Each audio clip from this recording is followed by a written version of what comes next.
fellas. We want to make sure we cover the run and jump here so we can do a few things and hopefully pick up the speed of the game, get more possessions, and score more points.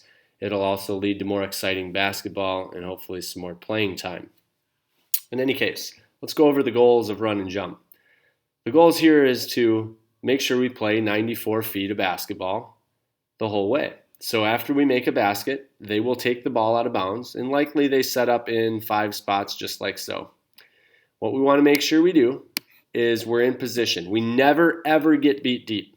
I don't ever want to see that. Okay? If I see you get beat deep, you're coming out of the game. Never beat deep.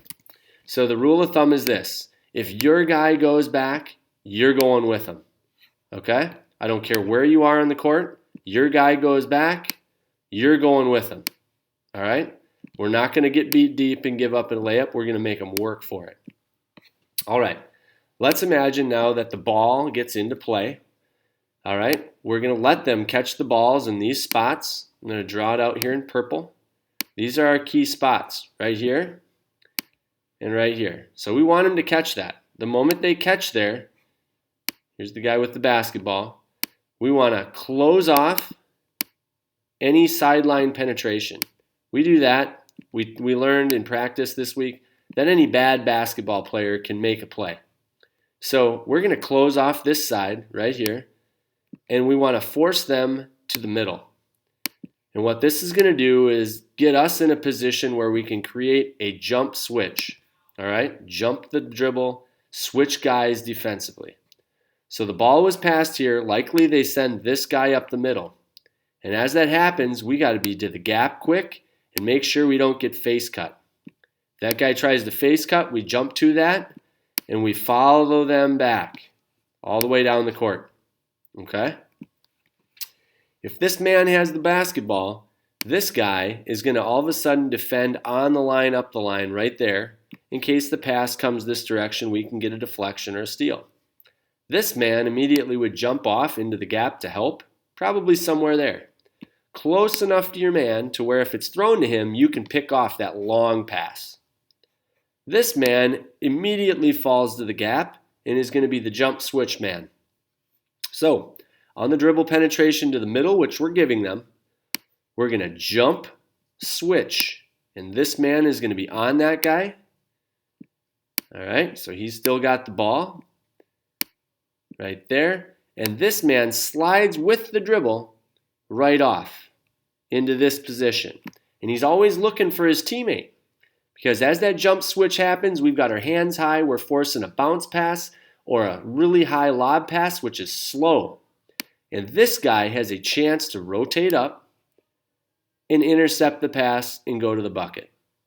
All right? Sometimes they'll make the pass. This guy will catch. This man would just close him out, lead him to the middle, and this man would have to read that and get on the line, up the line.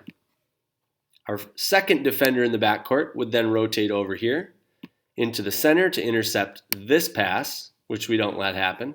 And this man would jump off into the gap, and we would again force the dribble to the center, right into a help defender. At which point, we just jump switch again. Okay? This guy would jump up and stop him. This man would slide off, looking for the open defender. Okay? So that's the run and jump principle right there. Fellas, we have to get a lot better at letting them catch in these zones and then getting back to the gap if we're the opposite defender. Okay? That gets us in a position to help. Let's review. What happens if they do a 41 press break, just like we do? Which could be possible. All right? What we want to do is, again, let them catch right in those purple zones that I mentioned earlier. Let's get those again. All right? We want them to catch there and pretty much there. All right? As soon as any action happens, 2 guys end up going back. Our rule? We go back with them. Okay? So they may have set screens. They may have just taken off. We want to be in about that position. All right? So that's how we handle that. You guys are free to switch men. You know, you can decide who's going to be the back guy, who's going to be the ball pressure guy. But generally we have our quick guards. Better put a G in there. We have our guards up because they got a fair amount of running to do, right? So we want our guards to be the guys covering the guys up, and we want our bigs on the guys that go back. Okay? So what happens if this man catches the ball? Let's see what our rotation is. We would get ball pressure out of this man, would be a guard. We're going to shut down this sideline. We're going to force him to the middle, which is this way. Okay? Usually, like we said, after the ball goes in, this guy tries to cut up the middle, and he may even be right about there. We know we don't let a face cut happen because we're in the gap. We jump to that. We close that down. He goes, we follow. Somewhere there. This man usually rotates up a tad, and this man, this guard, would be in the gap, ready to jump and switch on that man.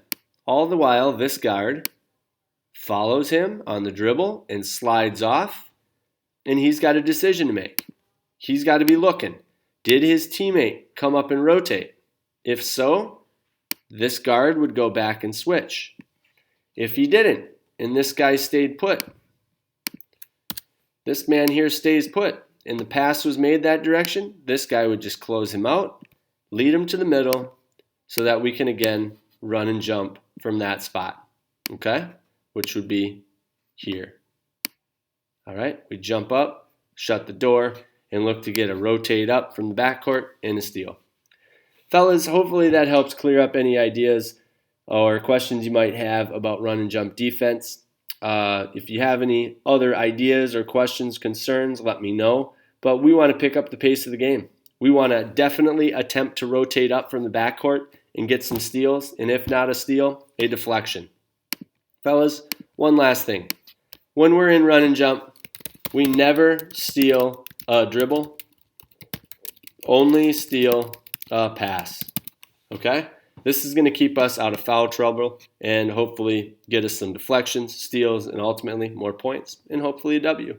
That's it, guys.